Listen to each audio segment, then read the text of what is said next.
Manchester সিটির সঙ্গে ২ বছরের চুক্তির মেয়াদ বাড়িয়েছেন কোচ পেপ গার্দিওলা। এ নিয়ে বৃহস্পতিবার দুই পক্ষের মধ্যে চুক্তি স্বাক্ষরিত হয়। ইংলিশ ক্লাবটিতে এবছর জুনে চুক্তির মেয়াদ শেষ হওয়ার সময়সীমা ছিল ৫৩ বছর বয়সী এই হাই প্রোফাইল কোচের। নতুন চুক্তির ফলে ম্যানচেস্টার সিটিতে ১ দশক দায়িত্ব পালন করা হবে স্পেনিয়ার্ড কোচের। বর্তমান ২০ মিলিয়ন পাউন্ড বেতনে ক্লাব ফুটবলের সবচেয়ে দামি কোচই শুধু নন, সবচেয়ে গ্রহণযোগ্য পেপ গার্দিওলা। ২০১৮ সালে বার্সেলোনা দিয়ে স্বপ্নযাত্রা শুরু হয়েছিল তার। সেই বিজয় রথ এখনও চলছে। বার্সেলোনায় মেসি, ইনিয়েস্তাদের দায়িত্ব নিয়ে ৪ বছরে ২টি চ্যাম্পিয়নস লিগ সহ ১৪টি শিরোপা জেতেন। নিজেকে তুলে আনেন বিশ্বের সেরা কোচের মর্যাদায়।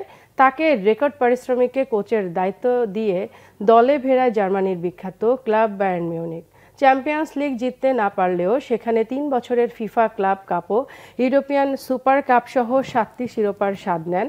তার কোচিংয়েই ম্যানচেস্টার সিটি ইউরোপের অন্যতম সেরা ক্লাবে পরিণত হয়েছে। ২০১৬ সাল থেকে ৮ বছরে ইংলিশ লিগ গত ৪বার সহ ৬টি শিরোপা, ক্লাবের ইতিহাসে প্রথম চ্যাম্পিয়ন্স লিগ জয়সহ সিটির হয়ে ১৮টি ট্রফি জিতেছে গার্দিওলা।